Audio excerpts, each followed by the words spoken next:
Welcome to the March or Die Show. Glad to have you with me today, and always so grateful as I come and do my best to present helpful information to you, to know that there is an audience listening. The audience continues to grow, and for that, I thank you. I would encourage you, as you listen to this show, if you find this content helpful, make sure that after you get done listening, you share it out with others. For those of you that are listening at Mojo, thank you for doing that. So grateful for the relationship that we have there and the partnership that we've had now for the last few years. Again, thank you for listening there. For those of you that are listening on the podcast platforms, and this is found just about everywhere, thank you for listening. It's portable. You can take that with you, and wherever it is you're listening from, thank you for doing that. Take some time to subscribe to this show on whatever platform it is you're listening from, so that you know when more content like this, when this show comes online, and I'd love to share that with you. And for everyone, please take some time when you get a chance to jump over to YouTube. A lot of content there, and I've been producing videos for quite a while now. A lot of stuff, this show, other content, all designed to be a help to you, and I trust that you'll take some time, go over to YouTube. You can look for my name, Jeremy Stalnecker. You can find me there, and subscribe to my channel. And then hit the notification bell so that you know when this and other content comes online. And then finally, leave me a comment, share this content out, and that would be fantastic. Again, everything that is produced from me is produced with you in mind. I want to help you and help those that you know who may be struggling, maybe just need a different perspective, some additional thoughts and ammunition as you go through life. I hope to provide that for you. Take some time to check that out. And then finally, I would point you to my blog, which is jeremystalnecker.com. I'm not complicated. I'm not creative. It's all my name, jeremystalnecker.com. If you go there, you will find blog posts. You will find links back to my YouTube channel, as well as to all of my social media stuff, all of those places that you can go to follow me on social media. And I would encourage you to do that, jeremystalnecker.com. And one more time, I just want to remind you, I provide all of this. I create all of this to help you. I've had the privilege over many, many years now through different phases of life, but in all of those phases focused on helping others. And I've been blessed to be able to do that. I received a lot of help along the way, and so much of what I have the opportunity then to communicate to you and to others is what was communicated to me, what has been communicated to me, to leverage some of the tools that I've been given that can help you. And specific to this show, and that's what we talk about here, March or Die. What does that mean? It means that in life, you will encounter battles and difficulties and trials. Those things come. It's part of being alive. But when those things happen, you have to make a decision. And this is where most of us find ourselves on a regular basis. It may be daily as you're fighting through some things, maybe weekly, maybe it is seasonally. But you find yourself in this spot where you're faced with something you didn't expect, faced with a difficulty you're not exactly sure how to navigate. I want to give you tools. I want to give you perspectives that can help you deal with those things. But it all comes down to you making a decision. Will you stay where you are and die? Again, that death, I like to say this as often as I can because I don't want to be misunderstood. When I talk about death, I'm not talking about the physical kind. There are many who decide because of life's difficulties that it would be easier not to be here, to take their own lives, that it just isn't worth it anymore. I know that happens. Again, the organization that I work with and for the Mighty Oaks Foundation, we confront that head on every day. I know that happens. But for most of us, it's not the physical death that we have to deal with. It's that spiritual death, the relational death, the emotional death. It's that part of us that says it would be easier just to stay where I am, to kick it into neutral, to exist, to survive, but not really to accomplish much. It's just gotten too hard. You can do that. That's the kind of death that we talk about. You can decide to die, but make no mistake, it is a decision to stay where you are and die. It's a decision. You can make that decision, or you can decide instead to put one foot in front of the other and march. So what are you going to do? Will you march or will you die? This is the decision you need to make. Now, I understand, and that's why we have this show. If you decide to march, you need some tools, you need some resources, you need some, we'll say, weapons to deal with those battles and those enemies. I want to give those to you, but it all begins with you saying, I'm going to move forward, I'm going to march, and then asking this question, What do I need to do? And I hope to answer that for you. We've had some great guests on in the last couple of weeks. I've got some great guests lined up, and I'm very excited about that. Some of the folks that will be coming on in the next couple of weeks are people that, I'm so excited to share with you, and really personally excited to talk to. And I can't wait till we get there. But today I want to give you some thoughts about it's something that I've been thinking about and something that I've been pondering and mulling over in my own brain and trying to understand a little bit better. I've titled this simply, "What do you do when day turns to night?" What do you do when day turns to night? We can look at our world and say, well, things have been so good and now they're not so good. How do I navigate this new reality? It was bright, it seemed, things were clear and understandable, and now it's dark and confusing. What do you do when day turns to night? Have you ever felt that way? You're moving along, things are going just fine, maybe not perfect, but going just fine. You have a sense of the direction that you're moving. You can see the obstacles out in front of you, and then something happens. That something is often out of your control. Maybe it's something that you don't even fully understand or grasp, but something happens. And at once you were moving in daylight, now you feel as though you're just moving through the dark. It's hard to even find the next step. What do you do when day turns to night? I've had these experiences in my life, and so often, again, it's not something that I can explain, not something that I can articulate, not something that I can even understand, but everything feels like it's fine, and then it's not. What do I do? We become overwhelmed with darkness. We would say this, if we could have a coherent thought in the middle of this darkness: I've lost my way. Have you ever said that? I feel like I've lost my way, that perhaps I've moved from clarity to confusion. So many are dealing with health issues right now, and you go from being relatively healthy, from being able to accomplish the things that you want to accomplish, to now focused almost entirely on something that's changed in your health. So many examples that we could give. But in your health and your physical well-being, you've moved from light to dark, from day to night. Perhaps it's in your finances. This is something all of us worry about. You had a good job. You had some sense of stability. Life financially made sense, and then there was a change, a shift. You had a plan, you had a purpose, you were saving, you were preparing. But the daylight has turned to darkness. What do you do? Perhaps in your life there's relationship friction or even loss.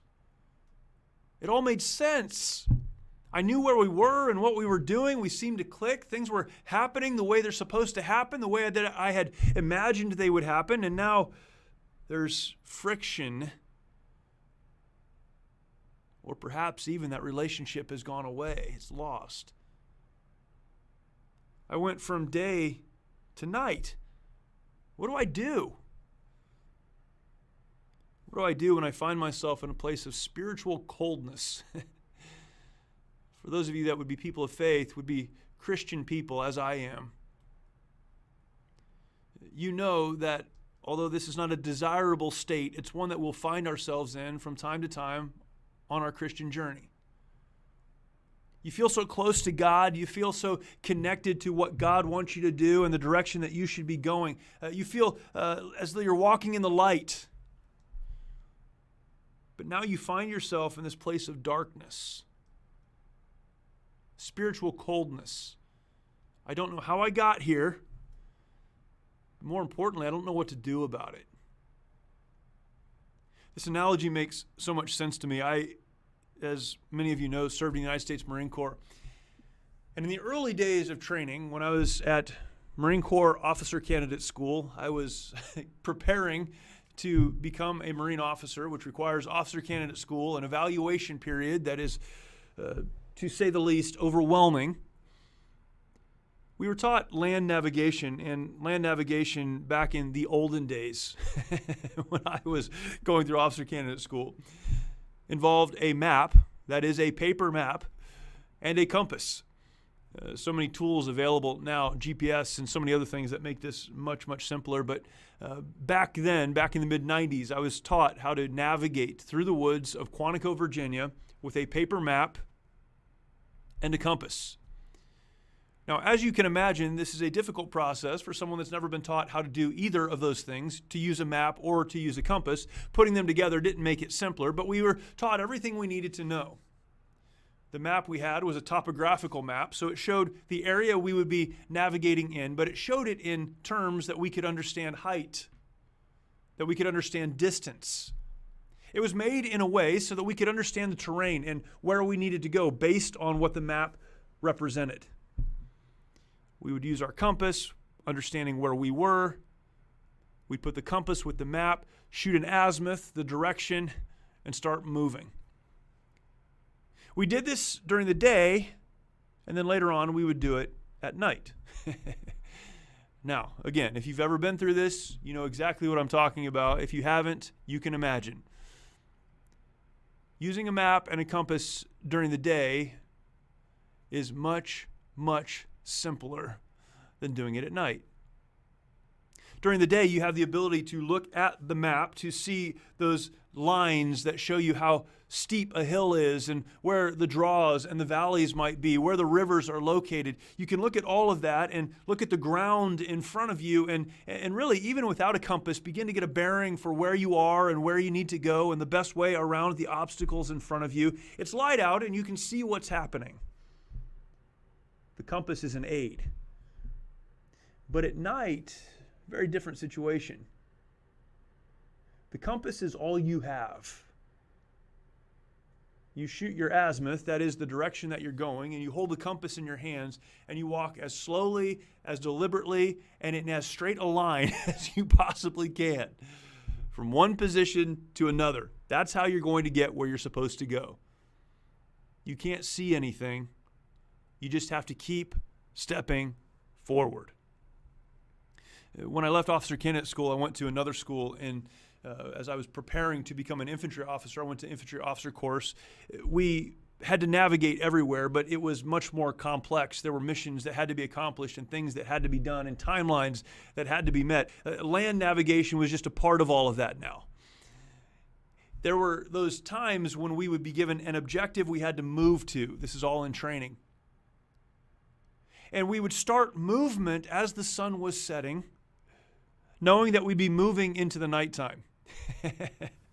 Oh man, when I think about those times, I think about how quickly we moved knowing the sun was setting. We can move as fast as we can and get as far as we can before it gets dark, and how much things slowed down as the sun began to set and the landscape became very, very dark. Knowing the light was turning to darkness motivated us to get to where we were going as quickly as possible, but when the darkness finally set in, we didn't stop because we couldn't, but things definitely changed. That's what I'm talking about. The landmarks don't make sense anymore.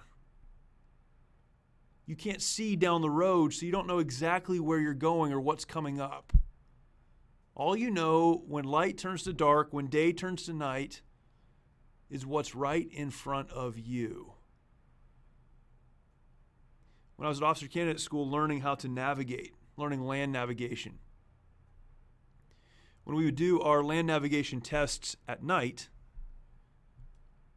there were those, and I know this is hard to believe, but there were those who would become so overwhelmed with the darkness, the sense of loss, being lost, and the way the woods, the forest, the trees close in on you when things are dark. They become so overwhelmed with all of that that they would just stop. Or they turn around and go back to where they came from. The training area was surrounded by roads, so you could always get out. But they would just give up. It's just too much. In life, the battles can become just that. You know, it's easier to fight a battle when you can see the enemy and you can see the other side. You know where you're going. You know what you need to do. There are difficulties in front of you, but there is daylight to help you navigate. But when that day turns to night, you know there's an enemy, you know there's a battle, there's a fight to be fought, but you don't know what's on the other side or how you're going to get there. What do you do when day turns to night? I believe there are 3 questions you should ask and then 6 things that you should do. So I'm going to give those to you. What do you do? Well, begin by asking these questions. First of all, ask this question: what has changed? That's a great question. What has changed? In our country, because we're so consumed with media and we're so consumed with keeping our minds busy, even busy with things that don't matter, we lack often the introspection that's needed to guide our way forward. It may be that when day turns to night, the first thing you need to do is step back, put everything down, and ask the question, what has changed? We could ask it this way: how did I get here? Things were moving the way they were supposed to. Things were happening the way that they were supposed to. What has changed? You know what that question does? It helps to provide clarity. It helps to provide clarity. It removes the mystery. You know why things have become dark. Isolating that variable is very, very helpful. We'll get into what you need to do later on, but you need to ask the question, first of all, what has changed? Why am I here now? What has taken me from a place of light to a place of darkness? What has changed? Here's the second question you need to ask. And these are in no particular order, by the way, because maybe you need to ask this one first. Here's the question. You ready? Is it true, or is it just a feeling? Is this true, this darkness that I'm experiencing? Is this real, or is it just a feeling? It's how I feel, but it's not actually true. It's not actually real. We are living at a moment in time where our society is absolutely consumed with emotion. We think emotionally, we decide emotionally, we act emotionally, we relate to one another emotionally. Intellect and truth have very little place in how we operate as a society right now. I could spend many, many episodes of this show talking about that, but to this point specifically that we're dealing with today, in your life, not society, not cultural, not the culture at large, but in your life right now, when you feel that day has turned to night, when things have changed dramatically, you must step back and ask the question, have they? Or is this just how I feel? Fatigue, bad diet, a lack of exercise, a crossword, what's happening in culture and society at large, how much time you spend on social media, all of these things impact how you feel, but may not impact the reality of your situation. An example, there are many, but an example would be in your relationships. So often, particularly in close relationships and intimate relationships, as with a husband and wife or with parents and children, we filter the behaviors of others through our own feelings. Your spouse says something to you that they meant no ill will in. They didn't mean to be rude or unkind. Perhaps they were just conveying information. But we respond to what they said based on how we filter what they said through our emotions. If I feel bad about myself, if I'm tired, if I have not taken care of my body, if someone else said something to me, I am feeling bad, so I take what they said and I process it through those bad feelings, and now there's friction. That's a simple example. There are many. Look at your financial situation. You're planning, you're doing things, you're preparing for your retirement, you're investing, you're working, but you feel like that's now out of control. You asked the first question, what has changed? Maybe what's changed is you have a child going to college, or you have an unexpected expense that you have to deal with. Those are not permanent situations. Those are things that can be adjusted, but it makes you feel as though you've moved from light to dark, from day to night, when really it's just an adjustment that needs to be made. How you feel does not reflect the truth. That's the second question. Is it true? Is this true? Or is this just a feeling? Here's the third question. Do I need an outside look? Do I need an outside look? Now, truthfully, most of the things we deal with in our lives are relatively simple. They may feel big, but if we process them, if we're introspective for just a minute, if we're asking what's changed and finding the truth versus how we feel, we can adjust course and move on. But sometimes we've asked those questions, we've tried to understand, and we can't. Well, you're faced with another decision. Do you wallow in your confusion? Do you sit down in the dark? Or do you get an outside look? Do you go to someone that you can trust for a different perspective? That can be so helpful. If you find yourself in a dark place and you don't know why you're there, you can't discern between feeling and truth, ask someone that you trust, someone that can look objectively from the outside, that's disconnected from the situation, and get a perspective that can help you to see things clearly. Ask, what has changed? Ask, is this true or is it just a feeling? Ask, do I need an outside look? And then once you've done that, once you've asked those questions, there are a few things that you need to do. I'll give them to you quickly. What do you do? Well, why don't you redefine, re-examine, and remember your why? Get back on track. When you find yourself lost in the woods, particularly at night, you move a certain direction for a certain period of time, and something inside says you're going the wrong way. I had this experience this morning, not land navigation. I was running a new trail, and it didn't take me long to realize I had taken a wrong turn and I needed to backtrack. But even when you're in the dark and you're navigating, you can figure out, I've gone the wrong direction. You know what you do? You're taught how to do this. You shoot a reverse azimuth, it's called. You go from the direction that you were to a reverse direction back to where you started from, so that you can regroup and move in the direction you're actually supposed to go. Don't continue to reinforce bad behavior or bad movement. Redefine your why. Re-examine your why. Remember why. Why did you start? Why did you get involved in this? How did you come to the conclusions that you did when the light was out before things got dark? Maybe you've just lost your way and you need to get back there. Take some time to write this out. Take some time to understand it. When it gets dark, you need to know why you're there. Next, I would say this: control what you can control. This comes up often in my conversations, and I've said this often on this show. You can't control everything, but control what you can control. You don't need to be in control of everything. Faith must be an aspect of your life in order to move forward in a positive way, but there are things that you can control. Take control of those things. You can control getting up. You can control taking care of yourself. You can control getting the pieces of your life in order that may have gotten out of order. You can control asking for forgiveness or offering it. You can control not spending money on things you shouldn't spend money on and getting back to investing where you were investing. Control the things that you can control. Often our life feels out of control, not because it is out of control, but because we've stopped trying.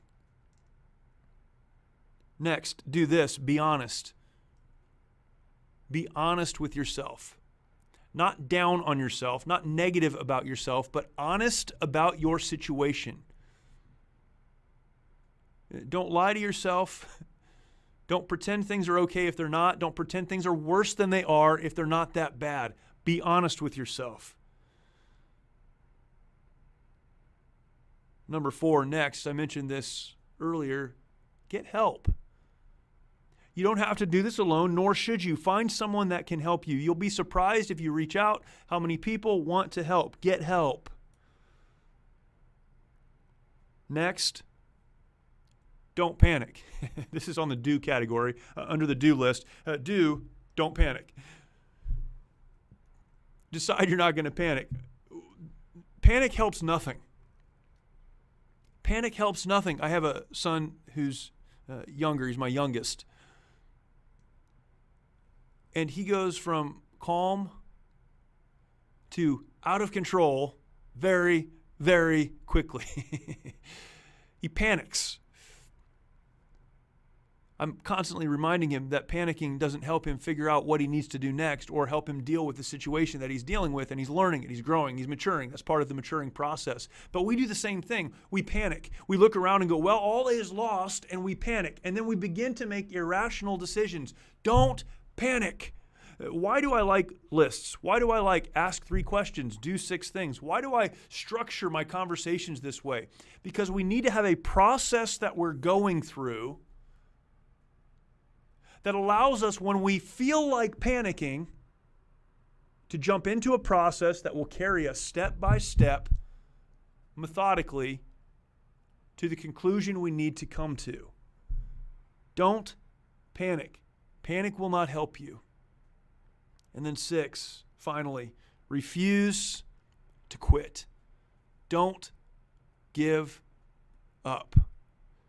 I understand that there are times in life when day turns to night.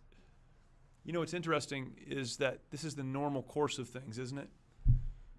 Day turns to night, but night turns back into day, and we continue on. That's how it works. Don't be surprised when it happens. I talk about that often. But when it happens, ask the right questions, and then take the right steps, and you will begin to move forward in a meaningful way. Life is difficult. Life is often overwhelming. The question is not, will the obstacles and the difficulties and the overwhelming events occur? The question is, when they do, what are you going to do? Will you march or will you die? Remember, the choice, the decision is always yours. Thank you for listening. Thank you for watching. Really appreciate it. Take some time. Go over to jeremystolniker.com. You can find all of the other places that you can follow me, and more than following me, that you can engage with the content that I do my best to provide for you. Thank you. We will talk to you next time.